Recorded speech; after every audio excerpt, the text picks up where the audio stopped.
Hello, my friends. Pamela here. Thanks for joining me. In today's episode, this is the second one of the series for the Mental Health Month of May, and we're going to be talking about happy brain chemicals. The chemicals that I'm including are neurotransmitters, peptides, and hormones. They have different effects in different parts of the body, depending on where they've been made and how they're used. But generally speaking, these four that I'm going to be speaking about today could be called happy brain chemicals because they do help to make your brain feel safe and promote optimal well-being. If we don't make enough of these particular molecules, we can have situations where there's a syndrome or a disease or an illness of some kind, mental illness as well as physical illness. So it is vitally important that we have these happy brain chemicals and that we make these regularly. So I thought it would be important for you to know what these molecules are and how we can make them. And then we'll do a motion today that will help you make some of one of them.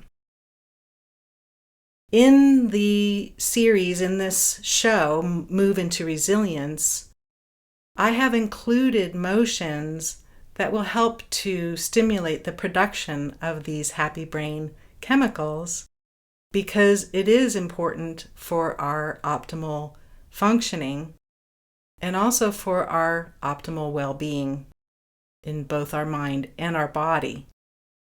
The four different molecules are dopamine, oxytocin, serotonin, and endorphins. Now, endorphins actually are a group of about 20 different molecules. I'm not going to break that down, but we'll just group them together as one. And so you can look at this as D-O-S-E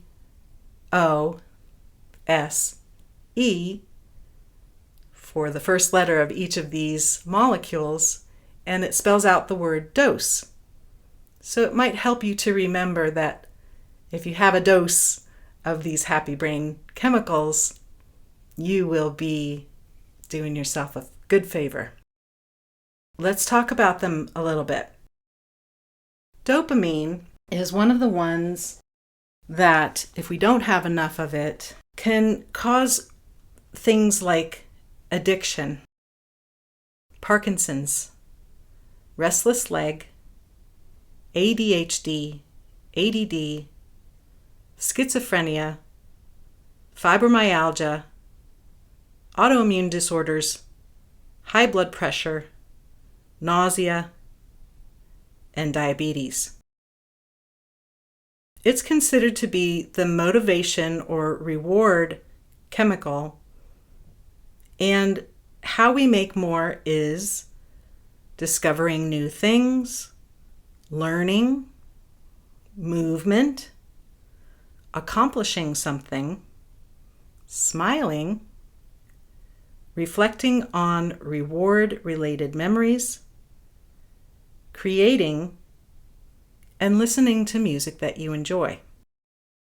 In Move into Resilience, in this show, we do quite a lot of these things. We're learning new things, we're discovering things about our body, we're moving, we accomplish things. So I like to think that if you stick with this show, you're going to be making dopamine regularly. The next chemical is oxytocin. Oxytocin sometimes is called the bonding molecule or the love chemical, love molecule. But what's important about oxytocin is way beyond just that. It also, because it helps dopamine get used in our system, it will decrease cravings. So it's important, if you are trying to recover from an addiction, boost that oxytocin. That's going to help your dopamine work better, and that's going to decrease your cravings. Oxytocin also increases our self-esteem. It improves our sleep and our ability to calm ourselves. It increases optimism and trust and life mastery, the ability to do this thing called life with ease and comfort. It helps with gut motility. It decreases our blood pressure. It helps with infections, intestinal inflammation, food sensitivities, autoimmune disorders, and candida.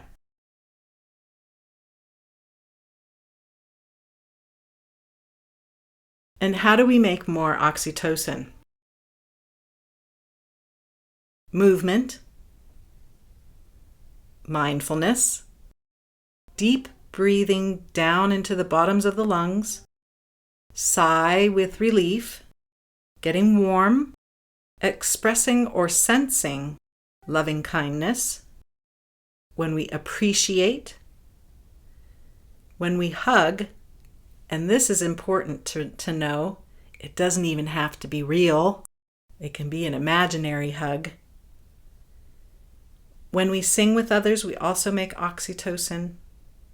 When we listen to soothing music or look at cute things. And when we cry calmly.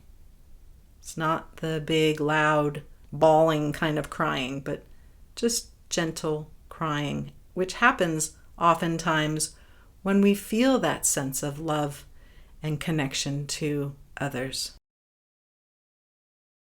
Serotonin is the third chemical I'd like to talk about today, and it is called the learning or memory or mood chemical because it helps us control our mood, but it also helps with learning and growing new brain cells. It helps us know when to eat and when not to eat, so our appetite. It helps us with our digestion, our sleep, our sexuality, our cardiovascular system. It helps our muscles, our hormones, our body temperature, and our social behavior. And how do we make more? We make more by remembering happy events, by doing aerobic motor activity with a reward, through touch, when we relax, when we reduce stress and smile, and when we get outside and get some sunlight, even through the clouds, even through our eyelids, when we decrease sugar and the saturated fat in our diet, when we eat crunchy foods. In fact, every time your teeth touch together, you make a little serotonin. And foods with omega-3 fatty acids will also help with that production. The fourth happy brain chemical is endorphins. And as I said before, there are actually 20 different kinds of endorphins. These are the body's pain-relieving chemicals, and they induce feelings of euphoria. The word endorphin comes from endogenous morphine, and they've combined those two words to make one word, endorphins. Endogenous means inside of us or from the source, and morphine is a pain-relieving chemical. So our body makes its own pain reliever. And we make endorphins when we meditate, when we give ourselves positive affirmations, through touch, when we breathe deeply, smiling, and when we smell vanilla or lavender, which I find very interesting. It's also known that we make endorphins when we exercise strenuously. But as I described in a previous episode, no pain, no gain. The reason why strenuous exercise makes endorphins is because we are putting ourselves into danger, according to our nervous system. And so we're relieving that by producing endorphins. So it's not the exercise, the strenuous exercise, it's the relief of not doing any more exercise. But there are many ways to make endorphins other than hurting yourself through exercise. So one of the very important pieces that I'd like to make sure I get across today is oxytocin, one of these 4 happy brain chemicals, as we called it, the bonding molecule or the love molecule, the love chemical. What it can do for us, besides all of the things that we mentioned, such as reducing cravings and all of these things, one of the things that is, I think, the most intriguing is that our amygdala, which is part of the alert system in our brain, letting us know when there is danger, when there's trouble. Oftentimes the amygdala can get kind of stuck in the on position, and this is what we would refer to as a stress response or a trauma response, and oftentimes, unfortunately, leads to the diagnosis of PTSD, post-traumatic stress disorder. And I've talked about this in previous episodes. What this molecule does, oxytocin, actually, the amygdala has receptors for oxytocin, which tells us that if we want to have our amygdala come to a normal baseline where it's not activated, alerting us that there's danger in some way, if we have oxytocin in our system, the amygdala receptors will receive that oxytocin and turn down that trauma response. So what a beautiful benefit of oxytocin is to reduce that stress response, turn off that trauma response, and get us back to a regulated state rather than dysregulated, which is what we see when we look at the symptomology. Inability to regulate the emotions and the mental state is what results in mental disorders or mental illnesses. So if we can regulate ourselves and our emotions, then we can reduce the possibility of mental illness. So let's make some oxytocin. The motion that we're going to be doing today, we have done it before, but I wanted to reintroduce it because it was in an episode that we really didn't talk too much about this kind of stuff. And so here's a new version of it. It's called the self-hug.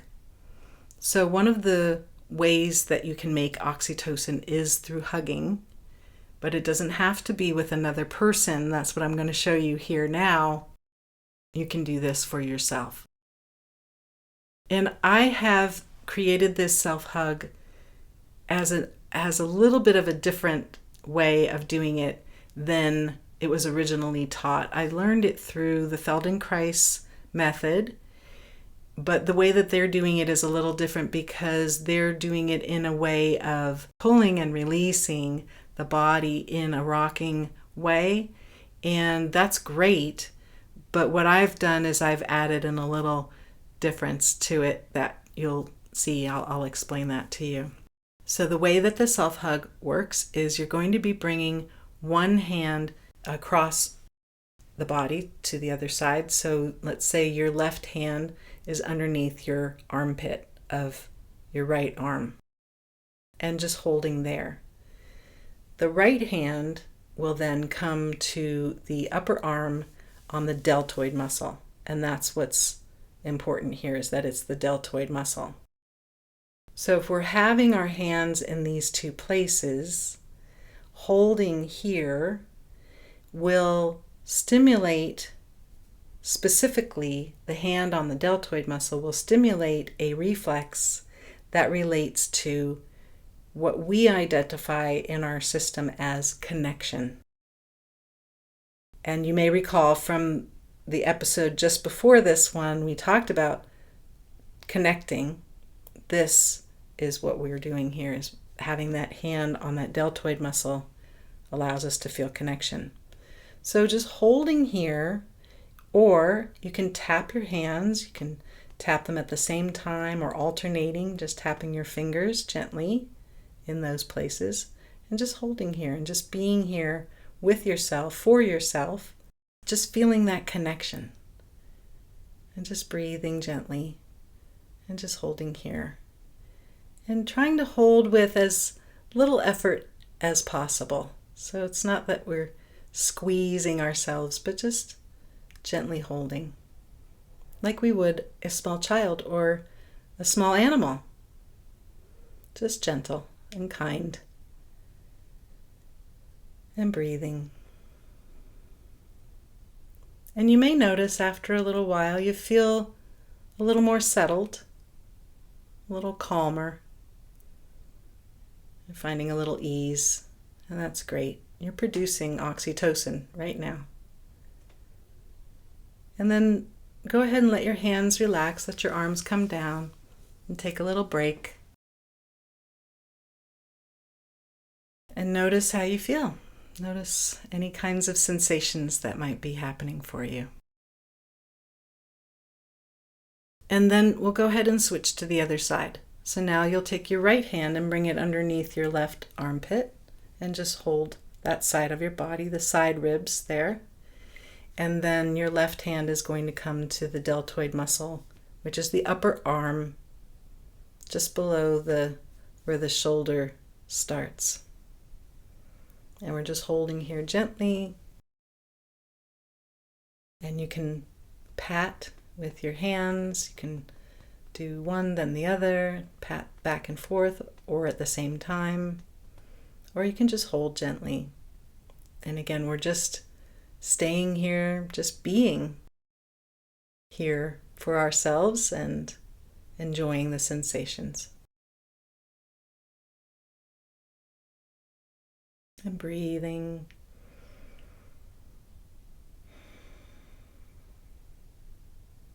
Yeah, just being there for yourself.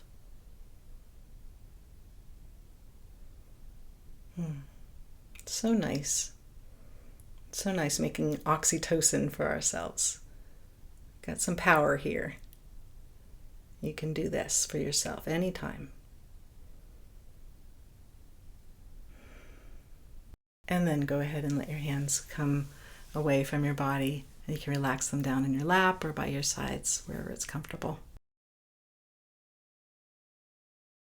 So we made some oxytocin using the self-hug and allowing ourselves to make this oxytocin can turn down the response of the amygdala, which is where we are alerted to danger.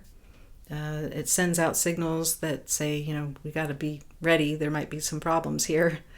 So we've combated that with this oxytocin that we've just made. And as I said before, there's a lot of really important benefits of oxytocin that are so valuable and so vital for us. And it is my personal belief that there's just not enough oxytocin right now going around in our own brains and bodies. And so if we could do this for ourselves and invite more oxytocin production, I really feel that the fear is going to decrease on the planet, that we will have better relationships because it does make us feel more connected when we can connect with ourselves this way. So I wish you well, and I hope that you'll use this regularly, making oxytocin, allowing yourself to feel calm and at ease and connected, and to know that it is also turning down that fear response in the amygdala is What a beautiful benefit. Thank you for joining me today. We've learned about the happy brain chemicals, which include dopamine, oxytocin, serotonin, and endorphins. And remember that spells out the word dose, D-O-S-E. So you can think of it as getting my daily dose of happy brain chemicals, if that helps you to remember.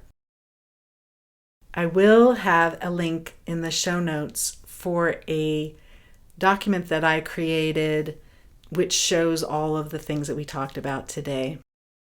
So you can see that and have that for yourself. My little gift to you. We did self-hug, and I hope that you'll practice that regularly. I do it often right as I'm trying to fall asleep or laying down to fall asleep. I will hold myself like this and breathe and just allow myself to sort of drift into sleep. It's a really pleasant way to go to sleep. So that's what I have for you today. Thank you so much for joining in.